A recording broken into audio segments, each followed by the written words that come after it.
也愿上帝保守你们的身心灵，在年老的时候，每天都有上帝美好的带领。在我们开始分享上帝的话语之前，我们一起来做一个祷告。亲爱的父神，我们向你献上感谢，感谢你让我们在不同的时代当中，我们都可以唱出对你赞美欢庆的诗歌，因为你是昔在今在永在的神，你是永远不改变的神。你让我们在每一个时代当中都可以见证到你美好的名，见证到你的恩典。神啊，让我们在今天早上的礼拜当中，我们也再次可以见证你美好的作为，看见你美好的带领。愿神你透过你的话语再一次开启我们属灵的眼睛，让我们了解圣经当中话语的奥秘，成为我们每一个人灵命的帮助，成为我们每一个人灵命的鼓励。愿神你带领我们，让我们在这段时间当中，我们也可以专心注目在你的身上，专心来聆听你的话语，并且思考如何回应你那美好的恩典。愿神你带领我们每一个弟兄姐妹，我们这样祷告，奉主耶稣基督的圣名来求，阿们。今天早上要跟大家一起来分享上帝的话语，是在以弗所书的第4章第20到第24节。那这段的经文不是很长，而且这段的经文可能对多数人来讲也不陌生。但这段的经文，今天我们要一起透过这段的经文，我们要一起来分享，在我们信仰的生活，在我们灵命的生命当中非常重要的一件事，就是帮助我们重新去思考，我们在认识这个信仰，在建立这个信仰的根基，我们要如何可以一起来学习。所以在前阵子跟大家一起在主日的时候，我们分享就是一起来做礼拜的整个系列，带领我们可以更多的去认识我们每一次的参与聚会，我们每一次的聚集重要的目的是什么，每一个礼拜的程序它背后所代表的意义是什么，以及对我们的帮助是什么。但从这个礼拜开始，要跟大家分享另外一个新的系列，就是信仰的根基系列。我想在我们的教会也即将要迈入50周年的这个时刻，我们回首过去，上帝在我们的教会有非常多美好的恩典，也让我们见证到上帝很奇妙的作为。从教会开始的第1年，到我们剩下在2个多月，我们要进到第50年。这每一年、每个月、每一天当中，都有上帝奇妙美好的作为，让我们的教会从一开始的无，到现在可以建立到现在的一个信仰的一个团体。所以这一步一步，我们也看见上帝在带领我们的教会，带领我们每一个弟兄姐妹一起经历到他的作为。但是我们知道，教会从第1年到第50年，一定要一直持续这么久，甚至我们说，在下一个50年，一定要有非常稳固的根基，一定要有非常稳固而且是不动摇的根基，才有办法继续的走下去，才有办法继续的去见证上帝美好的作为。所以在我们要即将迈入50周年，不仅仅是教会越走一年一年继续往前走，更盼望我们每一个在富强教会的弟兄姐妹，我们信仰的根基，我们信仰的生命，也是一步一步的往前走。而在要往前走，一定要走得稳，一定要走得踏实。所以重要的是我们生命的根基，特别是信仰的根基，有没有站得稳，有没有在信仰的经历当中真的有所得着，有所得着改变。所以接下来会有几次的在信息的分享当中，要一起来分享这个系列。所以第一个要跟大家一起分享的系列是生命的更新。我想，更新是我们在信仰成长开始非常重要的一件事情。更新是我们在信仰成长非常重要的一个开始。我想，当我们相信耶稣，加入到一间教会当中，或我们参与牧区小组的聚会，我们不是要加入一个宗教的团体，我们不是要加入到一个社团当中，或者是来到这个地方只是要寻求安慰或者是一个舒适圈而已。重要的是，我们是要进入到一个新的生命，进入到一个新的由新生命建立的群体当中。我们一起读的这段经文，保罗提醒我们一件很重要的事情。他告诉我们，真正的信仰不是在于外在的道德规范，或在于外在的一个宗教的团体。重要的是我们内在生命的态度。我们如何在人生的过程当中，在人生的每一个脚步，我们如何用信仰去回应所遭遇到的每一件事情。所以我们要知道，我们不是来一个宗教团体，或是来一个某个组织，或是来某一个社团，而是每一次我们来到这个信仰的群体当中，是要带领我们进到一个新的生命里面。而且认识相信耶稣，也不是在原本旧的我，好像就贴到一个标签，叫做我是基督徒。好像在身上贴了一个标签，叫我是基督徒，而是从生命的根本、生命的内心当中重新被转化、重新被改造、重新被更新，而进入到一个完全全新的开始。而且生命的更新也不是只说某一次情感的冲动，不是说某一次的感动，或者是只放在某一次的经历，或者是觉得我好像达成了某些信仰的里程碑，我受洗了，我会做什么样的服事了，我会参与什么样的事情了，那叫做生命的更新，而是一生都要经历的信仰的过程。生命的更新绝对不是只是一个冲动，绝对不会只是一个单纯的一个情感上的一个触动而已，而是你一生当中你都要不断去经历这些事情。你都要不断的去更新改变你对神的认识，你都要不断的去重新去经验到上帝在你生命当中美好的作为。所以今天要透过这段的经文，我们一起来学习，也一起来思考，在整个我们信仰建造的过程很重要。第一点，要先让我们一起来思考，是在于我们每一个人生命当中的更新。刚刚说到，有些人认为认识耶稣就是我变成一个基督徒了，我变成一个基督徒了，然后我都来教会，我很按时来做礼拜，我很按时来参与服事，我很按时来祷告，我很按时读经。但是有时候那只是在你的身上贴了一个标签，让你知道说我是基督徒，我有来聚会，我有来服事，我有来做什么事情。但是重要的不是外在被看到做了什么，重要的是你内心当中如何回应你所经历到的事情。所以我们今天透过这段的经文，我们有3件事情我们可以一起来思考跟学习。第一件事情在腓立比书第4章20到21节，让我们可以学习一件事情，就是学习基督，让我们活在真理成为我们生命当中的方向。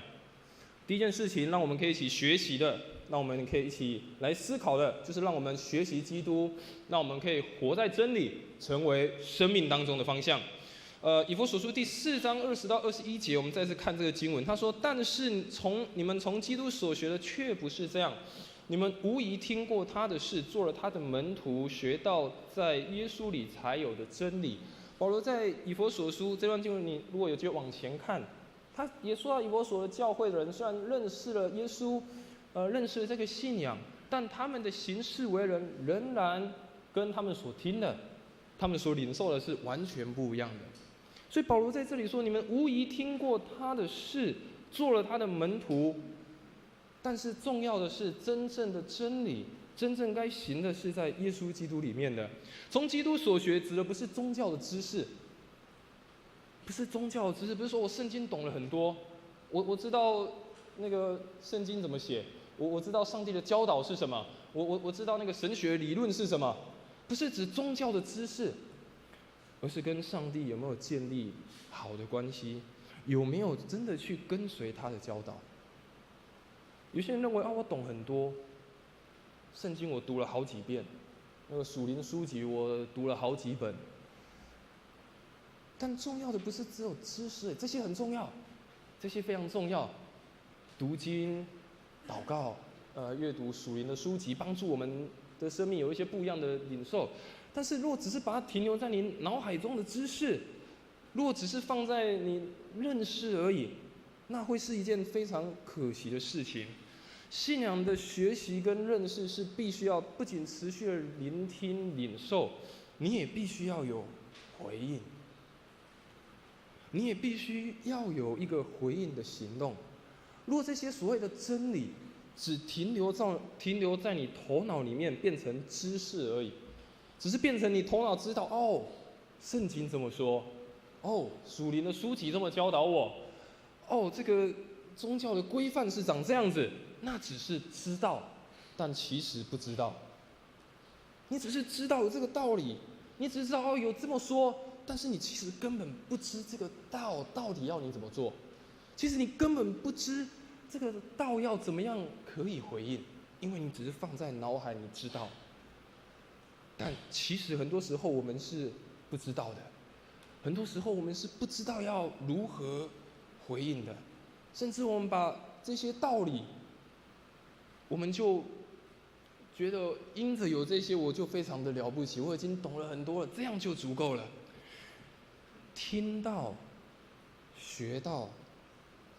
实践，这是建立信仰非常重要的环节，不是只有听、学、看而已，还要实践。耶稣在呼召他的门徒，从来不告诉他的门徒：“你就听我说的哦，你就看看我做什么。”耶稣都把他的门徒打发出去，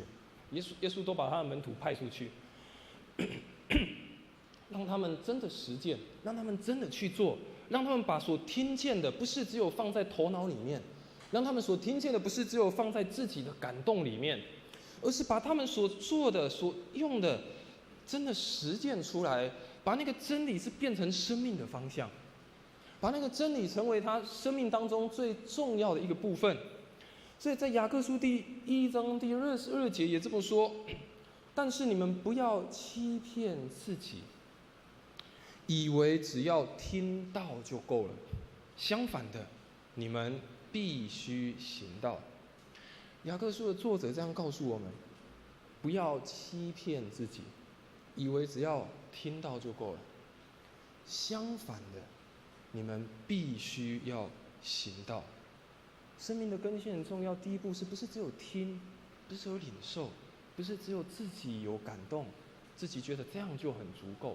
而是你必须要透过你回应，透过你实践，透过你真实的把你所领受的回应出来，你才可以知道所谓的真理如何在你的生命当中来运行，你才有办法在你的生命当中去经历到上帝的话语在你的内心所带来的改变以及更新的力量，不是只有放在脑海当中，不是只有放在知识当中，而是学习，不断的去想我如何回应这些事情。第二件事情，我们透过这段的经文，也让我们可以一起思考。保罗在以弗所书也这样子告诉他们，要脱下在生活当中腐败的旧我，那个旧我是由于私欲诱惑而腐化了的。所以第二件事让我们可以学习，就是脱去旧我，真实的悔改才成为生命成长的途径。真实的悔改才成为生命成长的途径。你们要脱下那一向使你们生活在腐败中的旧我，那旧我是由于私欲的诱惑而腐化了的。旧人的生命，它代表是一种自我中心，代表的是一种被自己的欲望、被自己的私心所引导的思想模式。旧人的生命代表说，都是所有的出发点都是在我自己的身上，所有的想法都是在于我想要做什么，我想要拥有什么，我想要得到什么。和合本翻译他说，这个旧人是因着私欲的迷惑渐渐变坏的。你从和合本翻译他翻另外一种的解释，他告诉我们，他是渐渐变坏的。有时候你可能觉得啊，这一点点小小的事情没有关系，但是和合本却说它是渐渐变坏的，一步一步不自觉的就落到了腐败当中，落到了那个诱惑跟试探当中。但保罗告诉我们，我们得着了这份美好的信仰，就使我们可以脱下那个腐败的旧我，不再让自我的中心、自我的诱惑去腐化了我们的生命。但我们要知道，所谓的更新，不是靠自己的意志力，不是靠自己的想法、靠自己的能力说啊，我要赢过这一切，我要靠自己的力量去改变，我要靠自己的方式去解决这一切。人的意志力是很薄弱的，人的意志力很常被击垮。我们常常都想说，我可以靠自己的能力、靠自己的意志力去解决很多事情，去面对很多的挑战，但往往会落入到一个失败的境况当中，甚至又回到一个救我的生命里面。更新不是靠自己的意志力，脱下那个腐败也不是靠自己的意志力、靠自己的能力，而是邀请上帝真的进到我们的生命里面，把那个旧的我交给上帝处理。把那个旧的生命交给上帝处理，让上帝来带领我们，真的去看见什么是更新的力量。脱去旧人，代表是我们的信仰的生活持续的悔改跟更新。相对来，刚刚说那个旧人的生活是慢慢的持续的腐化，但是相对的脱去旧人，邀请神到你的生命当中，成为你生命根基的时候，那个也是持续不断，慢慢的让你可以去更新，慢慢的重新去回想生命当中所需要改变的，愿意丢弃掉老我的生命，愿意丢弃掉过去的价值的观念。真实的悔改跟更新，不是伪装修饰而已。他们就觉得啊，没关系，我就没有人看见，啊，就反正我现在是个基督徒了，我外表看起来是个基督徒，那别人觉得我就是个很好的基督徒，别人就觉得哇，你接受这个信仰的话，好棒好棒。但实际上有时候是伪装修饰出来的，你的内心没有一个真实的一个改变跟改，仍然还在过去的生活当中。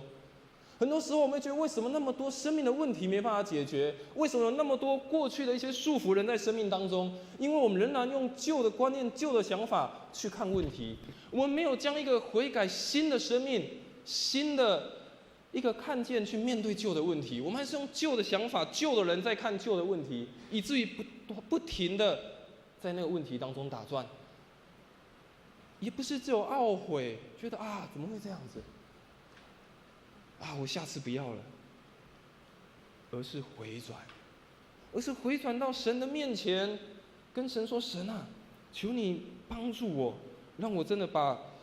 那个旧我可以脱下来，把那个自我的观念、自我的中心、自我的私欲、自我的想法放下来，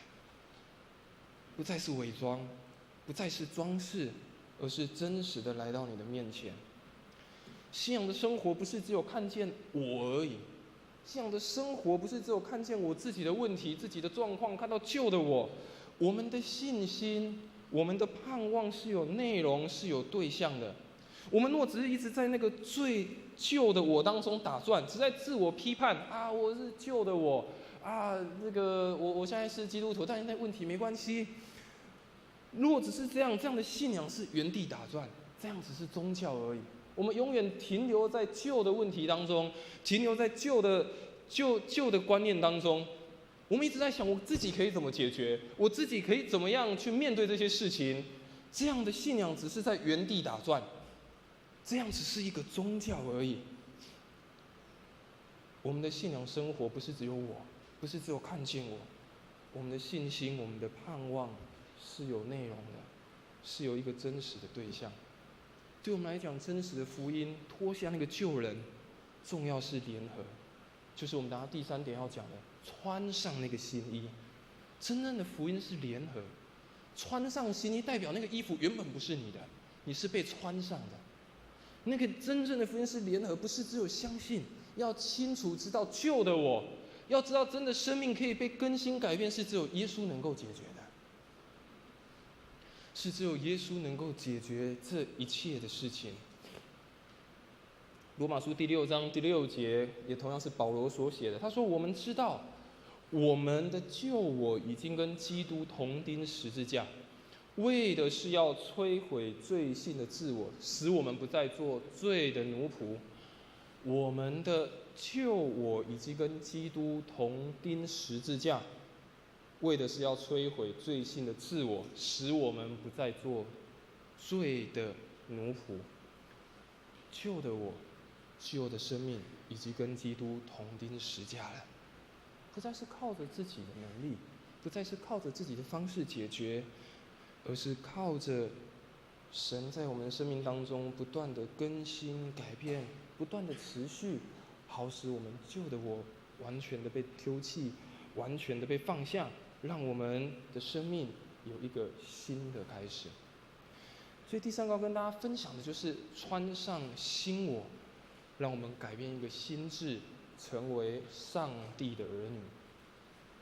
穿上新我，让我们可以改变心智，成为上帝的儿女。以弗所书第4章23到第24节，保罗接着这么说：你们的心思意念要更新，要穿上新我。这新我是照着上帝的形象造的，表现在真理所产生的正义和圣洁上。保罗说：你们的心思意念要更新，要穿上新我。有的版本翻的是新人，这个新的我是照着上帝的形象所创造的，表现在真理所产生正义和圣洁。心思意念要更新，表示我们的思想的转化，我们内心的转变，是我们生命改变非常重要的一件事情。信仰的成长不是一直重复的宗教的行为，不是一直重复礼拜的行为，重复的好像觉得理所当然的事情，觉得这样就是叫做生命的改变，这样就叫做有所领受，这样子就是跟主有美好亲近的时间。信仰的成长不是只有重复这种所谓的宗教的行为，而是你的内心、你的思想有没有重新被调整、被更新？你的价值有没有重新被整理？过去我们可能还不那么完全认识神，或者你还没有认识神之前，我们过去在这个世界、在这个社会所给我们的价值观、所给我们的文化，都是从这个世俗的世界而来，都是可能从一些错误的想法而来。但是若我们认识了这个信仰，真的承认耶稣成为我们生命的救主，重要是我们内心有没有被更新，那个价值被重新的调整，还是仍然活在过去的价值、过去的眼光，还是我们现在有一个新的眼光跟新的看见，是看见那个从耶稣而来，从耶稣的教导、耶稣的真理所让我们看见那个美好而且又是新的价值。保罗说，当一个人的生命内心被更新、被调整，内心回转，表现出爱、公义、圣洁的生命态度，内心充满着属神的真理，那是更新后最明显的证明。一开始我们说，生命需要被真理引导，真理成为我们生命的方向。当我们的生命真的是被真理所引导，真的被上帝的话语所更新的时候，我们的内心也才会反映出属神的真理，我们的生命也才真的会反映出充满从神而来的爱、公义、圣洁、怜悯、喜乐、平安。各种属神的真理才在我们的生命当中不断的去流露出来。穿上新我，改变内心的心智，改变那个真的是从神而来的价值，才让我们成为一个上帝的儿女。新我代表是一种新的身份，代表我们是属神的儿女，代表我们要见证上帝的荣耀，代表我们因着这样子，我们可以去影响，也可以去祝福他人。新我代表是一种身份。我刚刚说那个新衣，穿上那个新的衣服，代表原本不是属于我们的，是我们被穿上了那个新衣，我们被重新有一个新的身份在我们的身上。因着有这样的一个新的身份在我们的身上，让我们可以属于神，让我们可以活出这样子美好的见证，让我们可以见证神的荣耀在我们身上的作为，让我们也可以去影响，可以去祝福其他的人。所以在我们信仰当中最重要的，我们生命的没有先被重新的调整，没有重新的被更新过。我们若没有一个新的眼光，重新看待这个信仰，我们认识耶稣对我们生命有什么样的影响？如果我们还是觉得我就是成为一个基督徒了，我就来参加聚会，我就是来参加礼拜，我就是来参与服事，这样就足够了。如果只是一直在重复这样子的行为，我想对我们的生命，特别对属灵的生命没有太大的帮助，对我们的信仰的生活不会有太大的成长。如果我们真的重新的更新我们的内心，说是神啊，我有一个新的身份，我有一个新的看见，在我的生命当中，我决定要重新的去看待我的生命，这样子我们才有办法在我们信仰当中继续一步一步站得稳，才有办法一步一步继续的接下来往前走下去，我们才有真的办法体会到所谓上帝的大能在我们的生命当中所带下来的更新是什么。所以保罗在哥林多后书第5章17节，他也这么说，他说无论谁一旦有了基督的生命，就是新造的人，旧的已经过去，新的已经来临。保罗在哥林多后书5章17节说，无论是谁一旦有了基督的生命，就是新造的人，旧的已经过去，新的已经来临了。愿上帝赐福我们每一个富强教会的弟兄姐妹。特别一开始说我们要迎接教会的50周年，这是一件很不容易的事情。我们不知道我们一生当中有机会可以见证到一间教会50年，或者是有这么非常特别的一个年份。但是刚刚说，在我们教会从一开始从无到有，一步一步，上帝为我们打下美好的根基，一直到50年。但同样回头来重新再次思考我们每一个人的生命，不论你信主多久，不论你认识这个信仰多久，都盼望我们也把我们信仰的根基真的是扎得非常的稳固，让我们的生命因着认识神得着一个新的更新，让我们的生命因着认识神有一个新的开始，让我们信仰的脚步一步一步站得稳，信仰的脚步一步一步踏得稳，继续向前，见证上帝在我们每一个人生命当中的美好的作为。愿上帝赐福我们每一个人。这时候我们要在讲道结束，这个礼拜我们也有特别有预备医治祷告的时间。等一下我们要先一起来唱一首医治祷告的诗歌。我们唱完一次之后，牧师要邀请，如果你有特别需要别人为你服侍的弟兄姐妹，你就可以站到台前。我们的服侍同工会来为你来祷告，求神来赐福大家，也在祷告当中，我们去领受到上帝的作为，领受到上帝的大能。我们一起来唱这首医治祷告的诗歌，我们唱一次。